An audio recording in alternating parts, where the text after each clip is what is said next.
Maaring gamitin sa malapitang biyahe o pansundo sa eskwela. Iyan ang bentahe ng mga e-bikes o electronic bikes.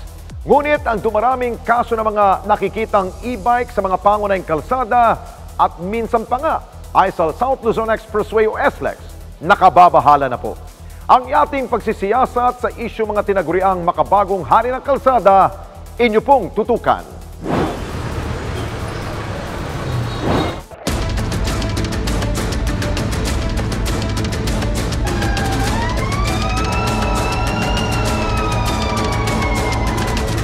Sunod-sunod ang mga nag-viral na video online. Sangkot ang mga e-bikes at e-tricycle sa Kalakhang, Maynila man o sa mga lalawigan. Patong-patong na reklamo dahil ang ilan sa kanila itinuturing na perwisyo nga ba sa kalsada.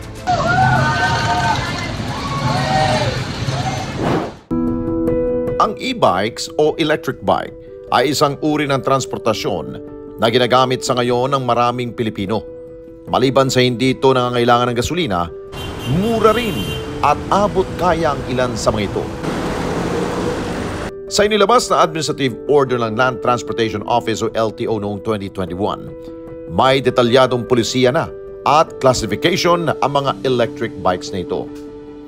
Dito nakasaad kung kinakailangan bang mairehistro ang isang e-bike o e-trike. Malinaw din na nakalagay kung dapat na lisensyado ang nagmamaneho nito. Makikita rin maging ang mga limitasyon kung saan dapat dumaan lamang ang isang e-bike o e-trike. May kaukulang parusa ang mga lalabag sa regulasyong ibinaba ng LTO, kung saan maaring umabot sa 1,000 hanggang 10,000 ang multa. Sa naunang pahayag ng Department of Interior and Local Government o DILG, iba't ibang memorandum ang kanilang ibinaba sa mga lokal na pamahalaan mula taong 2020 para bigyan diin ang kinakailangang panuntunan sa pagkakaroon at ligtas na transportasyon sa kanilang mga nasasakupan. Naha-highlight yung mga accidents na nangyayari sa ating mga national highways patungkol dahil sa mga tricycles, pedicabs at e-trikes. Marami na po kaming memorandum circular na inilabas, maraming taon na nakalipas. So bali itong mga latest na ito ay yung 2020-36 na inilabas namin noong 2020 at yung pinaka-latest is 2023-195. Ito, ang mga memorandum circular na ito ay siyang nagiging gabay at pagpapaalala sa ating mga lokal na pamahalaan na ipatupad yung batas patungkol sa pagbabawal ng sa tricycles, pedicabs at e-trikes nabaybayin yung ating mga national highways. At lalong-lalo na ay nagsasabi sa ating mga lokal na pamahalaan na magpasa sila ng ordinansa nang sa ganoon ma-localize itong mga national laws na ito. Aram naman natin, reality speaking, maraming mga lokal na pamahalaan din na walang magawa yung mga tricycles at pedicabs at e-trikes, kundi dumaan sa national highways. At in those instances, allowed naman sila. So long as maging maingat sila, so long as they use the outermost lane ng ating mga national highways. Kasi most of our national highways already are 4-lane highways. So because of the road widening project of the DPWH, mas gumanda na yung ating mga national roads. Kaya napakasimple lang. If you want to be safe, kasi nga yung national highways natin ay kung saan bumabaybay yung mga malalaki at mabibilis na sasakyan.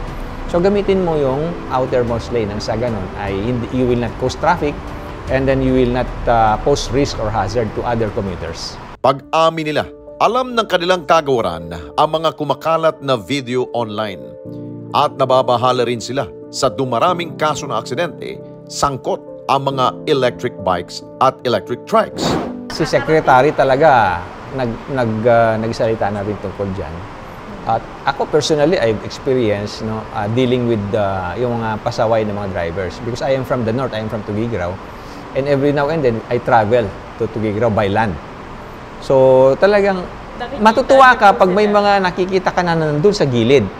Pero maiinis ka pag nakikita mo yung mga nasa gitna. Tapos pag binusinahan mo sila, masama pang tingin nila sa'yo. One advantage of the e-bike or e-trikes is parang hindi lang yun, environment friendly sila. So actually we are going to that direction na if ever siguro, there will come a time na puro mga e-vehicles na ginagamit natin. But as it is, no, hindi naman siguro pinagbabawal yung pagbenta at pagbili ng mga e-bikes and e-trikes. Yun nga lang, kinakailangan may mga panuntunan sa mga paggamit sa kanila. Binigyan din nila na patuloy ang pagtutulungan ng iba't ibang ahensya ng pamahalaan para masigurong nasusunod ang batas trapiko para sa kaligtasan ng lahat.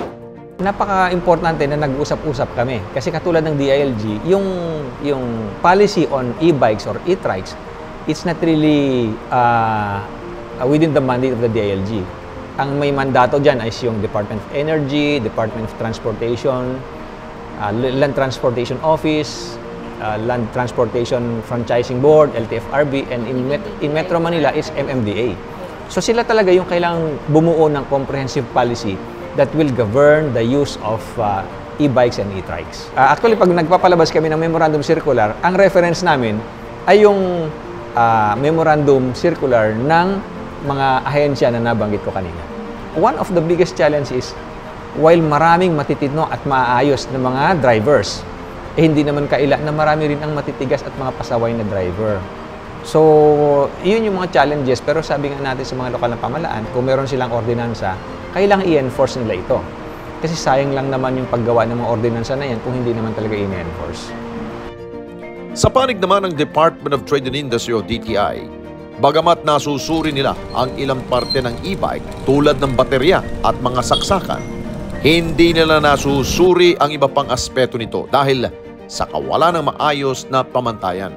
Sa kasalukuyan, wala po kasi tayong tinatawag na mandatory product certification or registration requirement para sa e-bikes, no?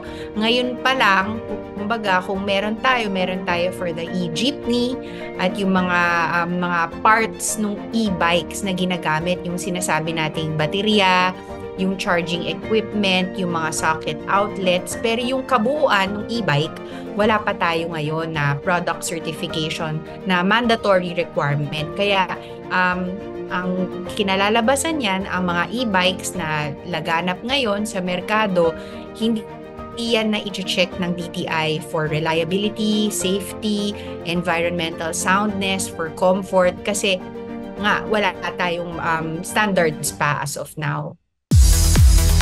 Tinutugunan din nila ang ilang reklamo patungkol sa mga sira-sirang baterya at parts ng e-bike na nagiging dahilan di umano ng ilang aksidente sa daan at maging sunog sa ilang kabahayan na may e-bikes. So sa kasalukuyan, meron tayong tinatawag na Philippine National Standards para doon sa mga parts na nagagamit doon sa e-bike, na halimbawa yung lead acid storage batteries, yung charging equipment, yung mga accessories nito, yung mga inlets, plugs, and socket outlets. Kasi nabalitaan din natin yung mga balita na nadidisgrasya na e-bikes, yun yung halimbawa yung overcharge, no? Wala siyang automatic switch na nag-o-off. Malilink natin yan doon sa charging equipment na yun naman nire-regulate naman yan ng DTI through the mandatory product certification. Pero maganda rin po na kasalukuyan po pag-aaralan po ng DTI kung paano po natin may integrate sa mandatory product certification yung buong e-bike itself. Yun nga, kailangan yan pag-aralan kasi nga yung parts niya, hindi iba kasi effect na i-certify mo, i-check mo yung parts versus yung buo na naka-assemble siya as an e-bike. Iba rin yung safety standards na kailangan natin i-impose. So, ang technician na si Edmar, ilang taon nang nagmamaneho ng kanyang e-bike scooter. At ayon sa kanya, ang pagiging matipid nito at environmental friendly ang ilan lang sa dahilan kung bakit niya ito napili kumpara sa dati niyang motorsiklo. Nung nag-switch na ako ng e-bike, simula nung nagmahal ang gasolina. So since yung trabaho ko po ay e-bike technician, so more on home service ako. Tapos, nung nag-e-bike na ako, more than 2 years na. So, ito yung nakakatipid ngayon sa akin, lalo na sa pamasahe, sa gasolina. So, sa kuryente lang po yung nila, ang gastusin ko dito. So, mas mura yung kuryente kaysa yung gasolina ngayon ng ano nyo. Kasi ang e-bike sa charging, matipid lang naman. At dahil matagal ng rider, alam niya ang mga batas trapiko at sumusunod sa mga patakaran ng kanilang lungsod para sa mga e-bike users tulad niya. Yung service ko po ngayon, e-bike po ito ngayon, yung service ko. So, nakakatakbo naman po siya ng 60 to 70. So, same lang din po sa takbo ng motor ko dati. Lalo na pag yung e-bike po ay medyo mabilis, kailangan po yung mga safety gears po natin.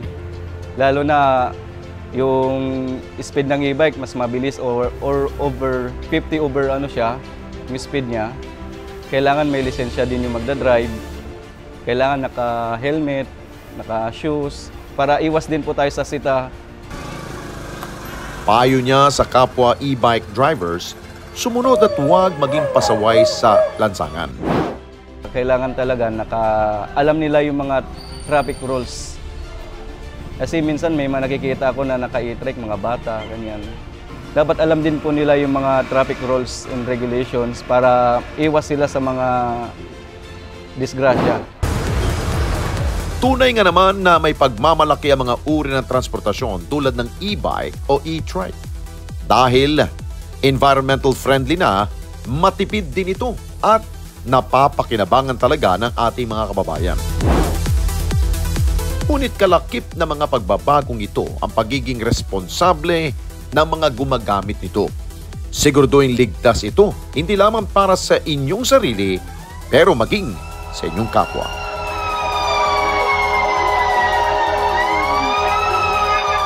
Mga kababayan, salamat po sa inyong pong pagsubaybay sa Responde Mata ng Mamamayan. Para mapanood pa ang iba pa naming pagresponde sa ating mga kababayan, i-click lamang ang subscribe button at i-follow lamang ang Net25 social media pages at Net25 TV.